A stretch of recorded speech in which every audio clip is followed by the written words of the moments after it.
कहना चाहेंगी भारत की कितनी बड़ी अचीवमेंट है, कितनी बड़ी डेवलपमेंट है कि सेमीकंडक्टर जो है उसके 3 यूनिट इंडिया के डिफरेंट 3 शहरों के अंदर लगने जा रहे हैं। अब आरजू मुझे लग रहा है कि जब मैं मोहाली में इसका एयरपोर्ट है, जब मैं आया चंडीगढ़, तो उसमें बिल्कुल ऐसे लग रहा था जैसे मैं इस्लामाबाद में घूम रहा हूँ। सिर्फ फिलिप्स की कोई सब्सिडरी थी और एक कोई माइक्रो समथिंग थी ये लाहौर में पीको रोड पे जो करती थी, वो दोनों बंद हो गई और अब तो कोई भी नहीं है पाकिस्तान में। जगह जो मैं दो लोगों ने इतना प्यार दिया है, मैं बहुत ज्यादा कर्जमंद होके जा रहा हूँ उनके प्यार का, मोहब्बत का। यहाँ कनाट प्लेस है, मैं वहां गया, वहां लोगों ने पहचान लिया, सेल्फियां बनाई। तो सर इंडिया की कितनी बड़ी अचीवमेंट है कि वहां पर, ये पिछले साल की बात है, अनाउंस किया गया था इंडिया के प्राइम मिनिस्टर नरेंद्र मोदी की जानिब से कि वहां पर जो है सेमीकंडक्टर्स जो है बनेंगे। अगर हम सेमीकंडक्टर्स के अलावा हटकर बात करें तो हम देख रहे हैं कि इंडिया के अंदर जो है वो बहुत सारी डेवलपमेंट हो रही है और बहुत नमस्कार दोस्तों, भारत में तीसरा सेमीकंडक्टर चिप भी लगने वाला है। जो प्लांट है ये बताया जा रहा है असम में लगने वाला है। इस पर जो पाकिस्तान के लोग हैं वो कह रहे हैं कि भारत सेमीकंडक्टर चिप बना रहा है और हमारे यहाँ पर एक भी फैक्ट्री नहीं है। आप देखिए इस वीडियो में। कहना चाहेंगी भारत की कितनी बड़ी अचीवमेंट है, कितनी बड़ी डेवलपमेंट है कि सेमीकंडक्टर जो है उसके 3 यूनिट इंडिया के डिफरेंट 3 शहरों के अंदर लगने जा रहे हैं। जी, इंडिया अनफॉर्चुनेटली हम इंडिया से बहुत आगे हुआ करते थे।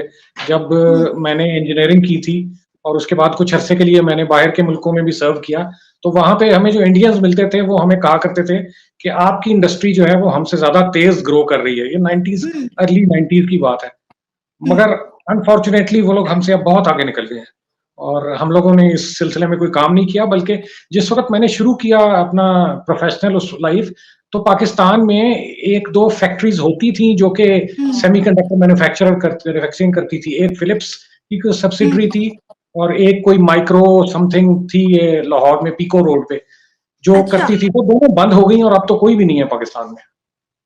तो सर ये कितने अरसे पहले की बात बता रहे हैं आप हमें? ये मैं बता रहा हूँ अर्ली 90s में, जब मैंने अपना करियर किया था उस वक्त। तो सर आपका किन किन शहरों में, किन किन मुल्कों में जाना हुआ सेमीकंडक्टर्स के हवाले से, या जब आप इंजीनियरिंग कर रहे थे उसके बाद से आपका किन किन शहरों में, मुल्कों में जाना हुआ?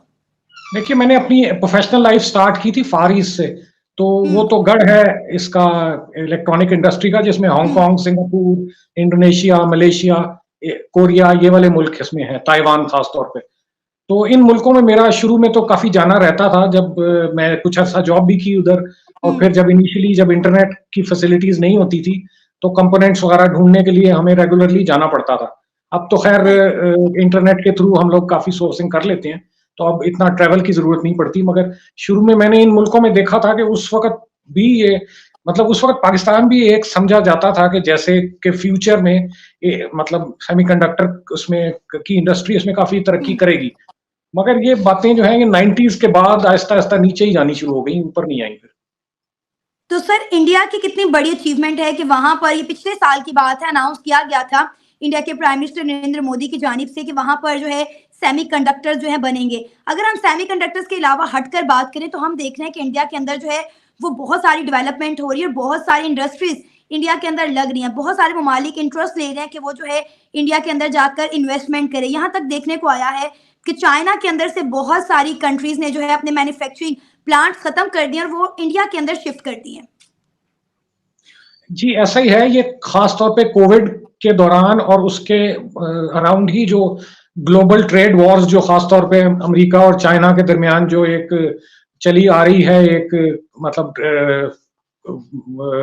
चपलकश या जो भी आप कह लें उसको, तो उसमें बहुत सारे मुल्कों ने ये रियलाइज कर लिया है कि उनको अपनी बेसिक कुछ इंडस्ट्री अपने ही रीजन के अंदर लगानी पड़ेगी। तो उसमें चाइना में भी बहुत ज्यादा इन्वेस्टमेंट हुई है पिछले 2-3 सालों में, और इंडिया ने भी बड़े टाइमली जो है ना ये डिसीजंस लिए हैं कि ये इनकी मुल्क के अंदर प्रोडक्शन कुछ हद तक होनी चाहिए, ताकि हम बिल्कुल 100% डिपेंडेंट ना रहे बाहर पे। सर अगर हम सेमीकंडक्टर्स की बात करें तो मेरा ख्याल है ताइवान सिर्फ एक कंट्री है जहां पर सेमीकंडक्टर्स बनाए जाते थे।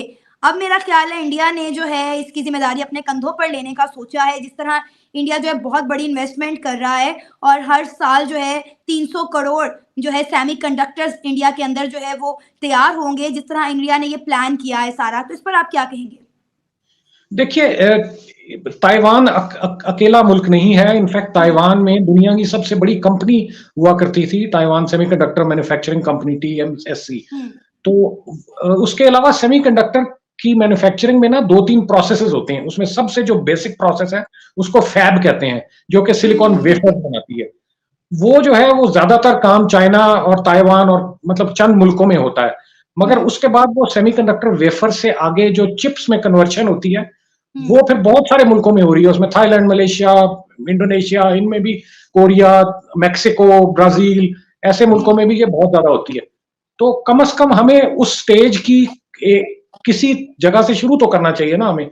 इसमें जो फैब है वो काफी बड़ी इन्वेस्टमेंट मांगती है और वो काफी, वो चले आप इनिशियली बहुत बड़ी नहीं लगा सकते, मगर कम से कम इनकी पैकेजिंग और फिर इसके आगे जो रिलेटिवली लो कुछ ऐसी सेमीकंडक्टर कंपोनेंट्स हैं और इलेक्ट्रॉनिक कंपोनेंट्स हैं जो कि इतने हाई टेक नहीं, उनमें जरूरत होती है। तो वहां से हम मुल्क में शुरू कर सकते हैं एटलीस्ट। मगर यहाँ पे अनफॉर्चुनेटली सवाए मोटर्स के और इलेक्ट्रिकल अप्लायंसेस, पंखे वगैरह के, इसके अलावा कोई भी इंडस्ट्री यहाँ पे, टेक्निकल इंडस्ट्री यहाँ पे डेवलप हो नहीं पाई। तो वाहिद एक ऐसा शहर है जो 2 स्टेटों का कैपिटल है, हरियाणा का और पंजाब का, यूनियन टेरिटरी इसको कहा जाता है। और जो नाम ही चंडीगढ़ लिया गया है, चंडी मंदिर से आया है। यहाँ पे जब बनाया गया चंडीगढ़, इसके करीब में एक मंदिर था चंडी मंदिर, उससे वहां से नाम लिया गया है। 1949 में एक अमेरिकन जो थे एल्बर्ट मायर, उन्होंने, वो इसके आर्किटेक्ट थे। और लेकिन इसका जो ख्वाब था, इसको देखा गया, जो वो जवाहरलाल नेहरू का, ये इसका कहा जाता है कि इससे ड्रीम, उनका था ड्रीम सिटी। बिल्कुल प्लान है, बिल्कुल। आप आरजू, मुझे लग रहा है कि जब मैं मोहाली में, इसका एयरपोर्ट है, जब मैं आया चंडीगढ़, तो उसमें बिल्कुल ऐसे लग रहा था जैसे मैं इस्लामाबाद में घूम रहा हूँ। सिर्फ सेक्टर भी वैसे ही लिखे हैं आपके साथ, F सेक्टर है, G सेक्टर है, E सेक्टर है, इस तरह है। यहाँ पे सिर्फ सेक्टर्स के साथ जो है वो अल्फाबेट्स नहीं है। बहुत खूबसूरत शहर, बिल्कुल इस्लामाबाद की तरह लग रहा था। 50 इसके गांव जब इस ईस्ट पंजाब के थे, जब इसको लेके उस वक्त पंजाब इकट्ठा, हरियाणा और पंजाब इकट्ठे होते थे, उनके ऊपर ये बनाया गया। 1952 के अंदर इसकी बुनियाद रखी गई है। जो ली कॉर्पोराइजर सेंटर है, वो सबसे बड़ी पुरानी बिल्डिंग है, फ्रेंच हैं, वो भी आर्किटेक्ट थे इसके। और इसका चंडीगढ़ का अपना एक आप कह रहे निशान है, स्लोगन है, वो उनका ओपन हाथ है बना हुआ है उनका। वो उसको, जो इसकी खूबसूरती है, जो इसमें ज्यादा लोग जो पैदा हुए, मेरे लिए भी, जब मैं यहाँ के दोस्तों से पूछा, मिल्खा सिंह यहाँ पैदा हुए थे, कपिल देव यहाँ पैदा, यहाँ के शहर रहने वाले हैं। उसके बाद विनय बैंसल हैं, युवराज सिंह हैं। और सबसे ज्यादा जो इंटरेस्टिंग सेक्टर है, सेक्टर 17 है, जो बहुत बड़ी मार्केट है यहाँ पे। वहां पे लोग इकट्ठे होते हैं। सेक्टर 5 और सेक्टर 8 जो है वो बहुत वीआईपी सेक्टर है। और सेक्टर 9 भी वीआईपी सेक्टर है, जहाँ प्रकाश सिंह बादल, जो के चीफ मिनिस्टर थे, वो काफी अरसा रहे, सिखों के बहुत बड़े लीडर हैं, वो वहां पे उनकी रिहायश है। खास एक अपने मैं ट्रिप के बारे में बताना चाहूंगा। आरजू, आपके तो खैर यहाँ पे बहुत ज्यादा चाहने वाले हैं। मुझे भी हर जगह जो मैं 2 लोगों ने इतना प्यार दिया है, मैं बहुत ज्यादा कर्जमंद होके जा रहा हूँ उनके प्यार का, मोहब्बत का। यहाँ कनाट प्लेस है, मैं वहां गया, वहां लोगों ने पहचान लिया, सेल्फियां बनाई। एयरपोर्ट पे, इंदौर पे लोगों ने पहचान लिया। 2 लोग जो मैं बिल्कुल नहीं, उनको उनका ज्यादा मैं मकरूज हूँ। वो एक विजय कमोज, हरियाणा है, हरियाणा से है। विजय कमोज उनका नाम है, जाट बरादरी से, हरियाणा से।